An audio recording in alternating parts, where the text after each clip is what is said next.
Soal YouTube saya sebenarnya tujuannya simpel aja. Ya saya kan paling sebentar lagi juga nggak ada. Tujuannya agar ya paling 10-20 tahun lagi kan cepat. Agar anak saya bisa lihat gitu loh. Ini loh bapaknya gitu kan. Gitu. Nah, itu saja, hanya eh, apa mengabadikan ya. Kita kan hidup kita kan nggak ada yang abadi. Ya kan? Sebentar lagi kita jadi tanah gitu. Nah, apa yang abadi itu adalah idea-idea ya. Jadi kata Plato, filsuf Yunani 2500 tahun yang lalu, eh, yang abadi sesungguhnya adalah idea-idea itu. Nah, Plato lebih ekstrim dari kita sebenarnya karena dia berpendapat bahwa di belakang kita itu ada dunia idea-idea. Jadi kalau kita tahu oh itu kursi, karena di dunia idea itu ada yang namanya kekursian. Oh ada kakinya, ada tempat duduknya, ada tempat nyendernya, itulah kursi.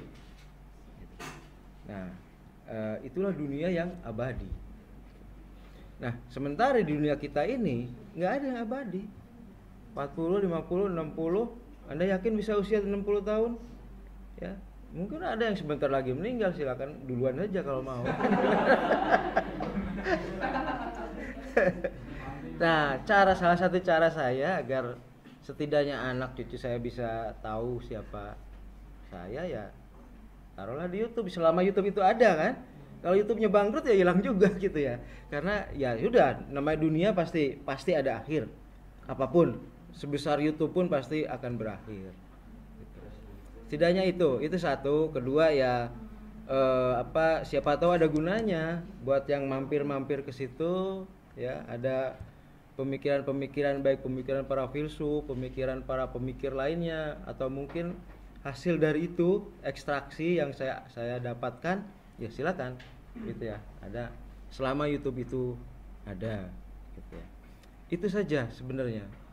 Ya tentang itu. Jadi kenapa sudah banyak videonya ya karena jam terbang saya sudah banyak gitu ya. Gitu. Anda masih SMP, SMA, SD mungkin saya sudah ngajar dan sudah mulai nge-YouTube gitu ya. Oh enggak. Karena enggak lah. Itu kan orang-orang hebat ya, yang bisa dapat itu orang-orang hebat. Kalau saya orang biasa ya enggak mungkin dapat itu. Oke, kali ini kita belajar tentang sejarah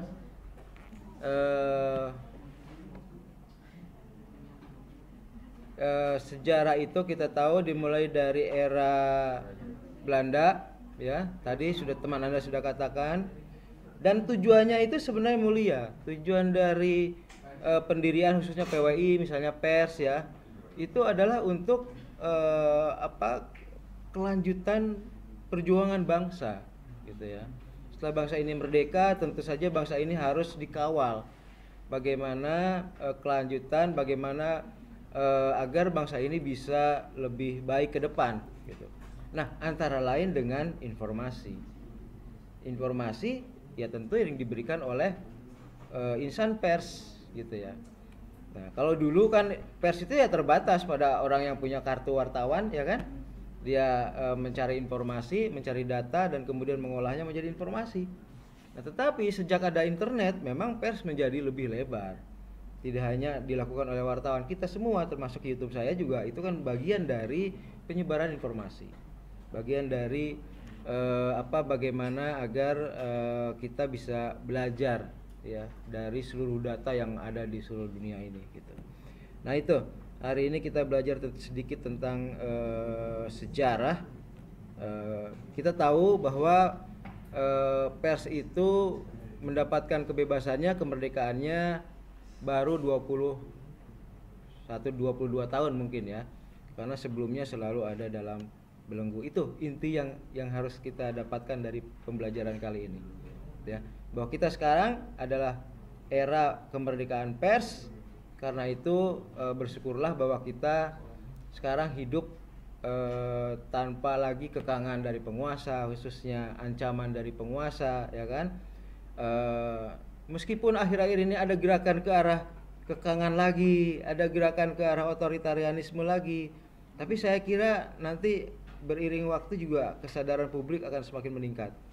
Misalnya sekarang dari setiap kampus kan sudah bicara tuh, ya kan, bahwa penguasa janganlah seperti itu. Gitu. Saya kira Anda juga dan para mahasiswa juga pada akhirnya akan bergerak juga. Apalagi kalau misalnya hasil pemilu nanti penuh kecurangan, ya, tentu saja nanti harus ada koreksi.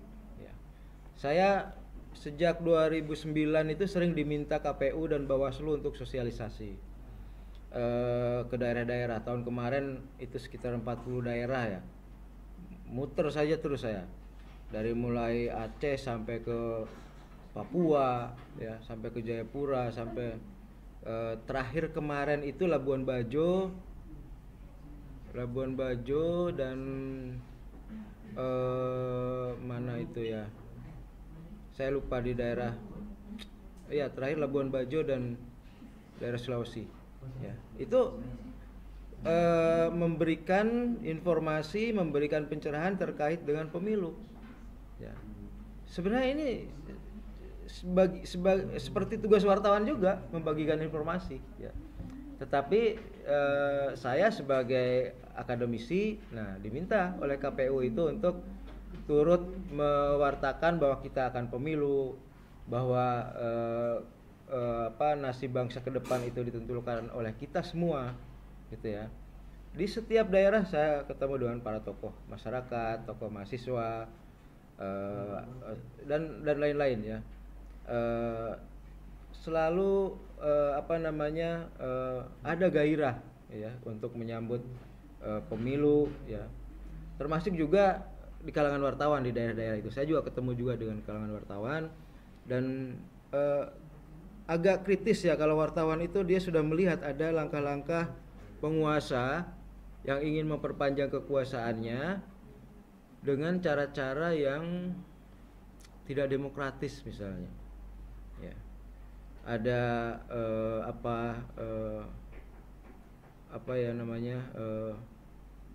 pembungkaman, ada kemudian banyaklah yang gerakan-gerakan yang dilakukan oleh orang-orang di bawah pengaruh kekuasaan gitu ya. Saya tidak mau terlalu terang juga gitu ya. Tetapi saya kira itu wajar, tapi sebenarnya di kekuasaan sebelumnya tidak terjadi. Kekuasaan Pak SBY itu kan, SBY itu kan tentara. Tetapi di akhir kekuasaannya dia tidak berusaha untuk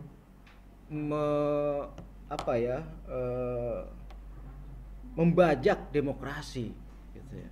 Apa yang dilakukan kekuasaan sekarang mungkin bisa dikatakan membajak demokrasi gitu ya. Dari mulai produk hukum gitu ya sampai ke aparat di lapangan itu dikooptasi gitu ya. Nah, padahal sebelum ini saja istilahnya itu ya, yang indeks demokrasi ya, indeks demokrasi kita itu sudah melorot. Kita itu disebut sebagai istilahnya itu demokrasi derail. Kita mengalami demokrasi derail. Kita juga tidak sepenuhnya demokratis ya. Kehidupan kita dinilai tidak sepenuhnya demokratis karena banyak sekali campur-tangan penguasa yang ingin memperpanjang kekuasaannya gitu ya. Dari awal kan ingin 3 periode ketiga gagal ya. Kemudian periode ketiga ingin dilanjutkan oleh keturunannya sekarang gitu ya. Ya saya nggak tahu apakah berhasil atau tidak gitu ya. Tetapi saya kira tentu saja concern kita semua agar kemudian demokrasi itu tetap hidup di Republik ini ya, karena itu format terbaik ya. Demokrasi itu format terbaik dibanding dengan format atau bentuk politik yang lain. Baik, saya kira cukup ya untuk pertemuan kita kali ini. Tadi sudah ditutup belum? Sudah. Oke, saya pikir cukup. Terima kasih. Wassalamualaikum warahmatullahi wabarakatuh.